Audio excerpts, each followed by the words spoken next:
Buenas a todos, ¿cómo andan?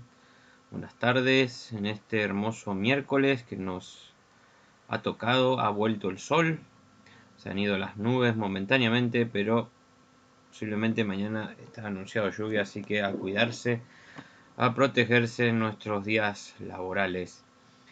Y ¿cómo andan? De nuevo, estamos hoy transmisión virtual. Seguimos en Corintios, ya finalizando capítulo 4 y nos acercamos para el capítulo 5. Disculpen, ando con un poco esto del cambios de clima y demás, a uno lo puede afectar en su habla. Los voy a invitar a que nos vayamos agarrando nuestras Biblias, tanto virtuales, físicas, en el formato que a uno le sea cómodo en estos días.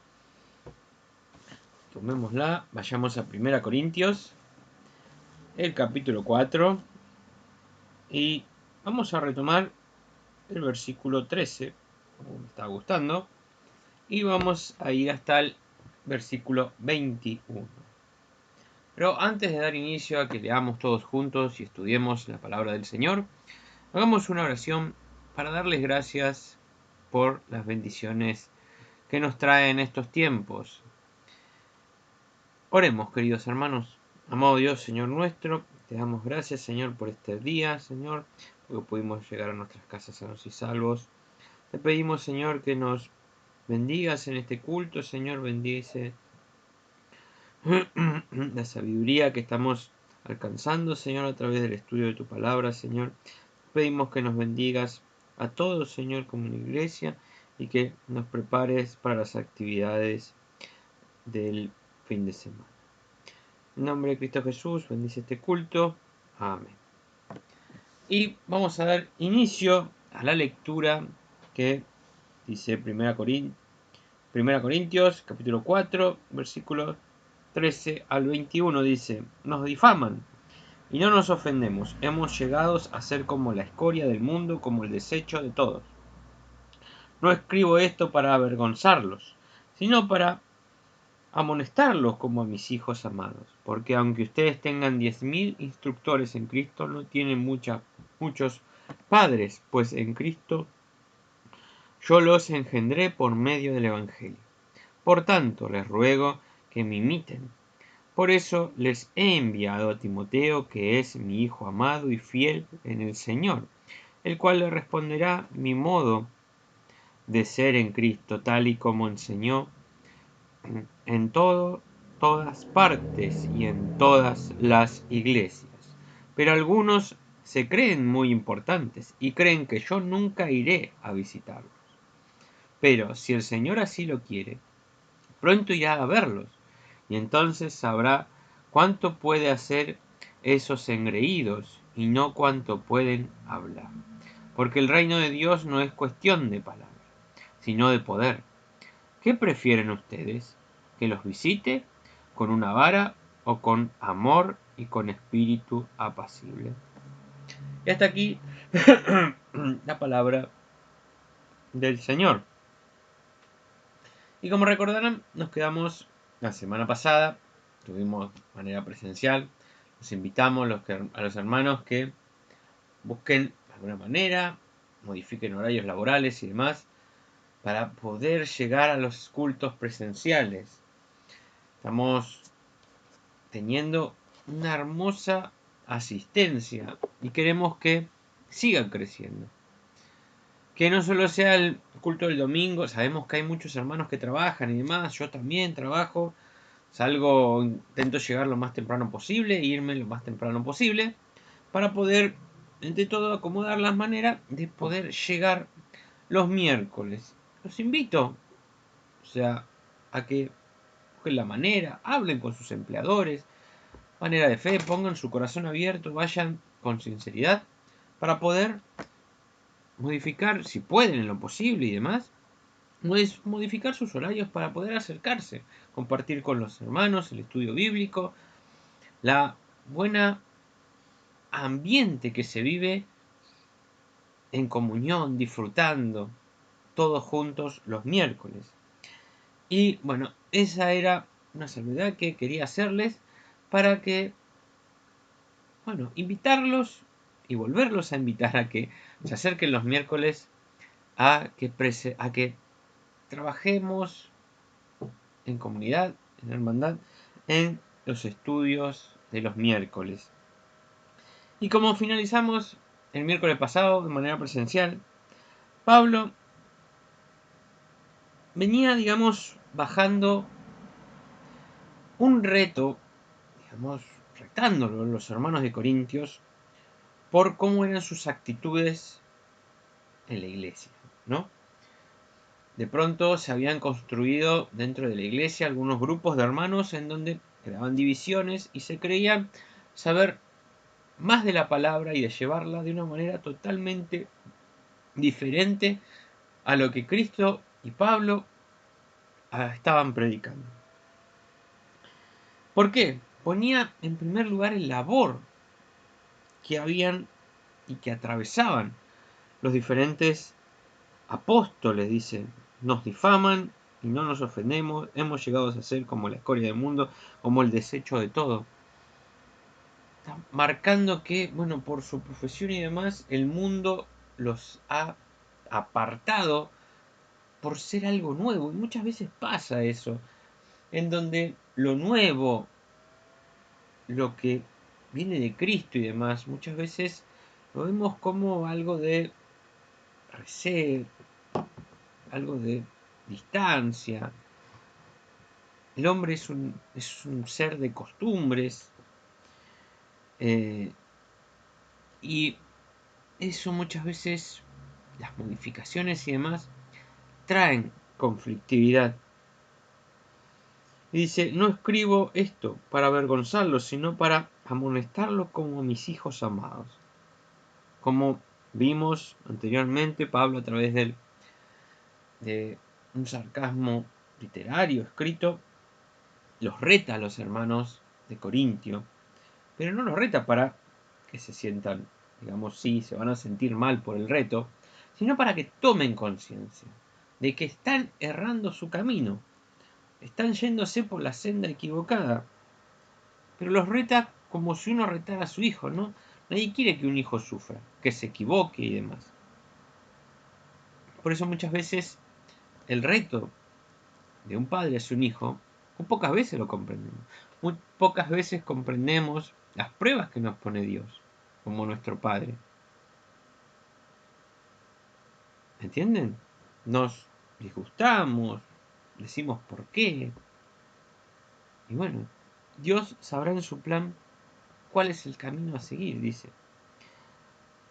Y vuelve un poquito en el versículo 15 a tratar esa idea de que se creían más que otros, se creían el centro del mundo, dice, porque aunque ustedes tengan 10.000 instructores en Cristo, no tienen muchos padres, pues Cristo Jesús yo los engendré por medio del Evangelio. Pablo no solo lo está retando y retomando la idea de los versículos que vimos la semana pasada, sino que marca la autoridad que él tiene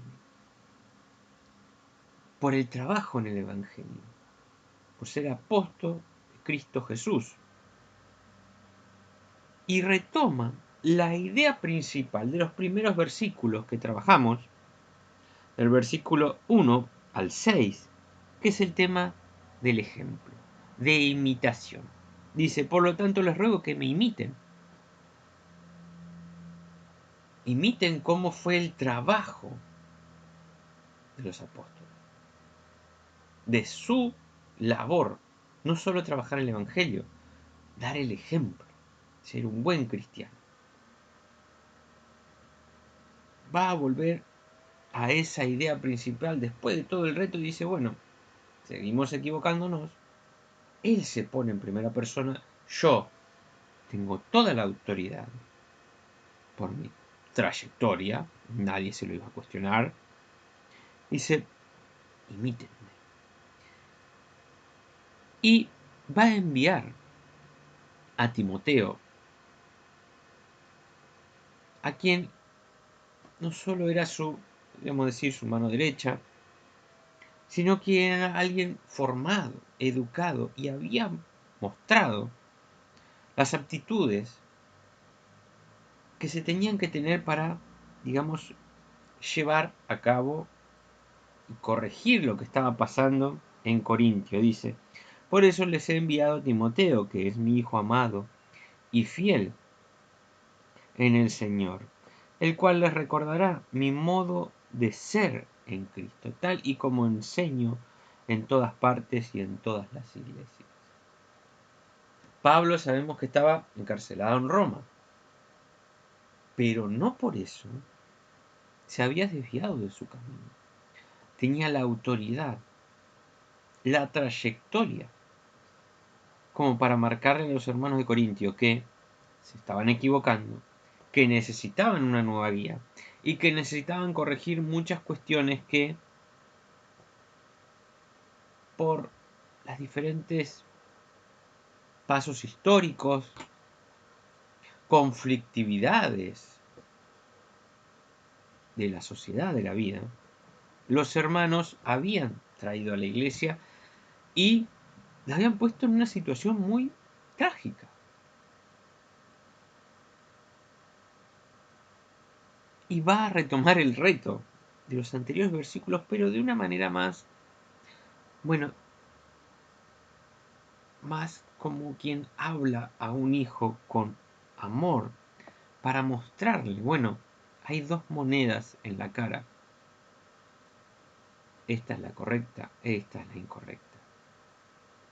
Está en ti la elección, dice. Algunos se creen muy importantes y creen que yo nunca iré a visitarlos. Pablo muestra su deseo de ir presencialmente a Corintio. Sabemos que por cuestiones legales está imposibilitado. Pero si el Señor así lo quiere, pronto iré a verlos. Entonces sabré cuándo pueda hacer esos engreídos y no cuánto pueden hablar. Parece que Pablo tenía una situación de conflictividad con algunos hermanos que se creían por encima del resto. Se creían que sabían más que el mismo Pablo. Porque el reino de Dios no es cuestión de palabras, sino de poder. ¿Qué prefieren ustedes? ¿Que los visite con una vara o con amor o con un espíritu apacible? Pablo no solo empezamos con la idea desde el capítulo 4, de esa idea de ejemplo, de cómo debemos actuar, cómo deben actuar los líderes. Luego, la semana pasada vimos que Pablo, en este versículo,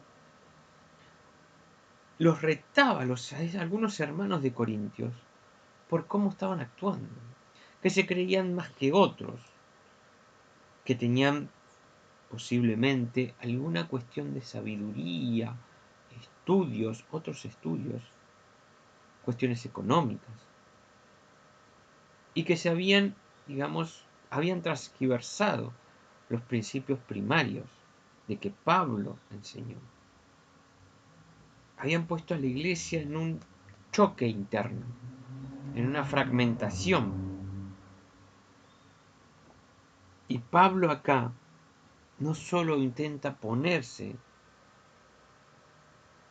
como padre de la iglesia, como esa guía de las iglesias que fundó,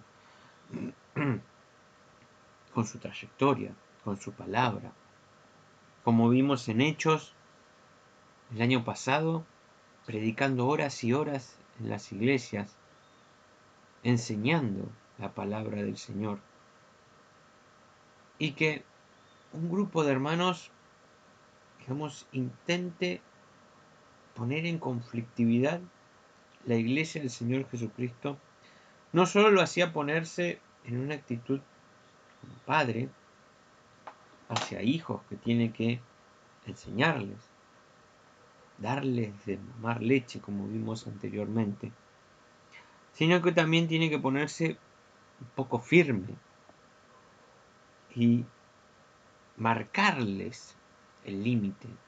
Bueno, muchachos, hasta acá, este es el límite, ustedes lo están excediendo. No solo le faltan el respeto a mi persona, sino a la creación de la iglesia del Señor Jesucristo. Y Pablo tiene, digamos, la necesidad de ir presencialmente a poner límite y a poner orden en la iglesia. Sabemos que, bueno, solo Dios, en el plan de Él, sabrá si puede ir o no físicamente, pero a través de sus cartas y de sus enviados, como va a ser Timoteo. Esa cuestión es casi como que se da físicamente, aunque Él no esté. Y me encanta, y me parece muy particular la manera de que, sabemos como Pablo, a través de otras cartas, escribe a sus iglesias, y como acá la situación se ve que es bastante crítica, muy crítica, porque para que dice, bueno, ¿qué prefieren ustedes? A esos que estaban produciendo la conflictividad. ¿Cómo quieren que los visiten? ¿Con una vara? ¿Con amor? ¿O con espíritu apacible? Es como si la directora de escuela te agarrara cuando eras estudiante y demás, haciendo una macana, y te diría, bueno, ¿de qué manera querés que le contemos a tus padres?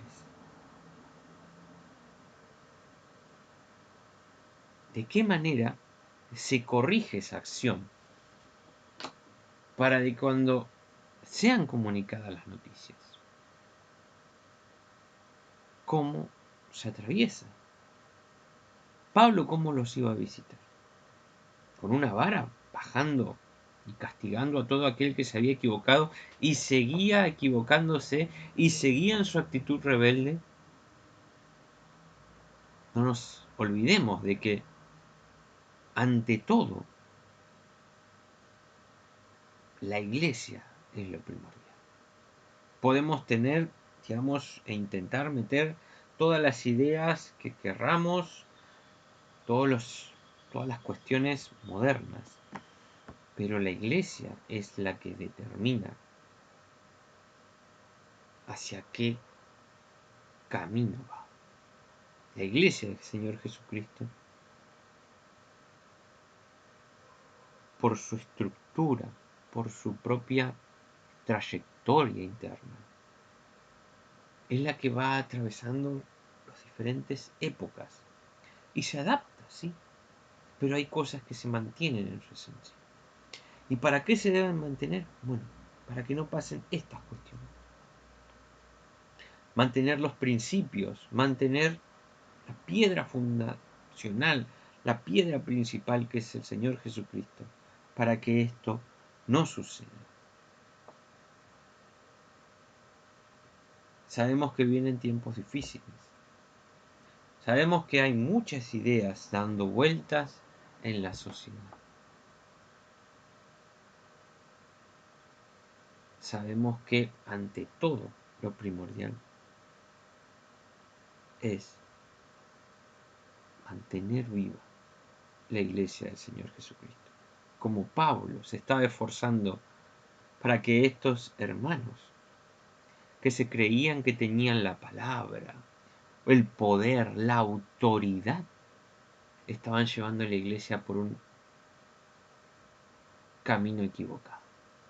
Y Pablo no solo tiene que ponerles un límite severo, marcar el error que estaban cometiendo y decirle a los otros miembros de la iglesia, muchachos, pónganse también firmes porque hay que mantener viva. No lo dice, pero lo está marcando la idea primordial, que cuál es mantener la iglesia firme y fuerte. ¿Por qué? Porque conflictividades hay muchas. Pero ¿qué es lo que se tiene que buscar? Corregir los errores y mantener el principio fundamental, que es Cristo. Un capítulo largo, un capítulo que marca muchas idas y vueltas de cuál era el sentido que Pablo, porque sabemos que el capítulo inicia con el ministerio de los apóstoles. ¿Cuál es el ministerio? Llevar la palabra. Pero ante todo no solo llevar la palabra del Señor Jesucristo, sus enseñanzas, fundar su iglesia y mantenerlas unidas y fuertes. Y así y más nos marca cuál era el labor de los apóstoles, lo que atravesaron, lo que estaban atravesando algunos por defender los ideales. Y que ante todo, bueno, ponían el ejemplo, cueste lo que cueste, sabiendo que es lo correcto. Y ahora queda la cuestión. ¿Cómo van a actuar ustedes? ¿Qué es lo que van a preferir? ¿Que Pablo llegue con una vara, con amor, o con un espíritu apacible para intentar mediar y corregirse las cuestiones? Así que, por el momento, por el día, hemos concluido con un capítulo de 3 días. Lo dividí en 3 días porque me parecía demasiado extenso, con demasiadas cuestiones que buscaba Pablo enseñar y hacer una bajada de línea. No solo ponía la cuestión del ejemplo, la cuestión de cómo estos grupos de hermanos se habían torcido, y sino también, bueno, la otra cuestión, ¿a qué se busca resolver primordial? Vuelve con el concepto de la imitación, de ponerse en primer lugar del ejemplo y del emisario que estaba enviando a Timoteo, que era su hijo amado y fiel en el Señor. Y las cuestiones en choque, en conflictividad con el otro grupo. Ya podemos ver cómo va Corintios, ¿no? Hay dos dentro de la iglesia, dos grandes némesis internos. Los hermanos que se equivocaban por cuestiones culturales, equivocación por su prosperidad económica o de conocimiento, y que no estaban comprendiendo bien, sabiamente, los principios que había puesto el Señor Jesucristo y Pablo y sus diferentes hermanos que seguían construyendo la obra del Señor Jesucristo. Queridos hermanos, hemos concluido este día. Estén preparados. Disculpen, me excedí un poco en lo habitual, pero estén recordando las reuniones que tenemos este fin de semana y las diferentes actividades. Que Dios los bendiga y nos despedimos con una oración de despedida. Amado Dios, Señor nuestro, te damos gracias por este día, Señor, por tus enseñanzas. ¿Qué es lo primordial que tenemos que mantener en pie, Señor? Y corregir lo que se haya de corregir, Señor. Te pedimos, Señor, que nos glorifiques, nos restaures, Señor, de nuestras dolencias físicas o cuestiones emocionales, Señor. Pedimos, Señor, que nos continúes bendiciendo y nos prepares para las actividades del fin de semana, Señor. Te pedimos que bendigas a los hermanos, que bendigas a los enfermos, Señor, y que no falte de tu prosperidad, Señor. Pedimos que bendigas a la Argentina en nombre de Cristo Jesús. Amén.